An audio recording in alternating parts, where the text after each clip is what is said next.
చెప్పాడు కదా, ఆయన పుట్టుకతో రక్షణ ప్రారంభమైంది.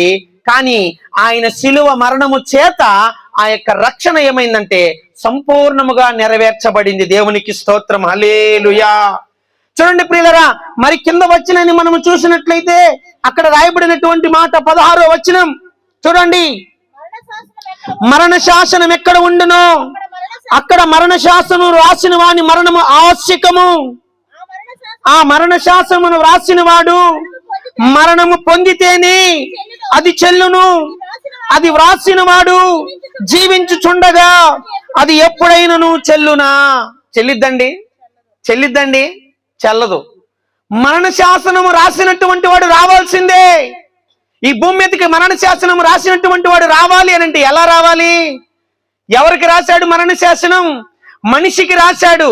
ఎందుకనంటే మనిషి దేవుని యొక్క స్వరూపములో నిర్మించబడిన వాడు. ఈ సృష్టి అంతా కూడా దేవుని యొక్క మాట చేత దేవుడు నిర్మిస్తే మనిషినట్ట ప్రియులరా దేవుడు తన స్వహస్తాలతో తయారు చేశాడు. దేవునికి స్తోత్రం, హల్లెలూయా. నేల మట్టితో ఒక బొమ్మని తయారు చేసి ఆ బొమ్మలో ఏం చేశాడండి? నాసికా రంధ్రములలో జీవవాయువును ఊదారు. ఎవరిది ఆ జీవవాయువు? దేవుడిది. దేవుని యొక్క జీవవాయువును ఊదినప్పుడు ప్రియులరా ఆ రీతిగా మనిషి నిర్మించబడ్డాడు.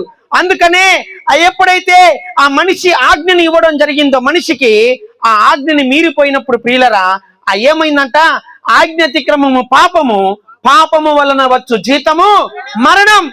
మనిషి జీవితంలోనికి మరణం వచ్చినప్పుడు ఆ మరణం ఎందుకు వచ్చింది? దేవుడు ఏమన్నాడు? ఇదిగో కనబడుతున్నటువంటి ప్రతి చెట్టు ఫలములు మీరు తినొచ్చు, గాని ఒక చెట్టు ఉంది, మంచి చెడ్డలు తెలివినిచ్చు చెట్టు ఉంది. ఆ చెట్టు ఫలమును మీరు తినే దినమున ఏమైపోతారు? నిశ్చయముగా మీరు చచ్చిపోతారు.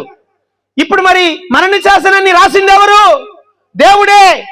కాబట్టి గమనించండి ప్రియమైన దేవుని బిడ్డలా, ఆ రోజు అవ్వ ఆదాము యొక్క ఆ పాపాన్ని కప్పడానికి దేవుడు అక్కడ ఉన్నటువంటి ఒక జంతువుని వధించి చర్మపు చొక్కాయిలను వారికి తొడిగించడాన్ని బట్టి వారు దేవుని ముందుకొస్తే దేవుడు తిరిగి వాళ్ళని ఎక్కడ పంపించేశాడండి? ఏదోను తోట నుంచి బయటికి పంపించేశాడు. అర్థమవుతుందా? అయితే ఈరోజు మనిషికి ఉన్నటువంటి ఆజ్ఞలు ఏవైతే ఉన్నాయో, నీ దేవుడని యెహోవాను నీ పూర్ణ హృదయముతోను, నీ పూర్ణ ఆత్మతోను, నీ పూర్ణ వివేకముతోను నువ్వు ప్రేమించాలి అనే ఆజ్ఞ మొదటిది. రెండవ ఆజ్ఞ నిన్ను వలె నీ పొరుగు వారిని ప్రేమించాలి అనేటటువంటి రెండవ ఆజ్ఞ. ప్రియులరా, ఈ రెండు ఆజ్ఞలు ఎలా ఉంటాయంటే, ఈ రెండు ఆజ్ఞల్లో ఏదైనా ఒక ఆజ్ఞ తప్పిపోతే ఆటోమేటిక్ గా రెండో ఆజ్ఞ తప్పిపోయినట్లే. ఎలా అంటే 10వ తరగతిలో 6 సబ్జెక్టులు ఉంటాయి కదా,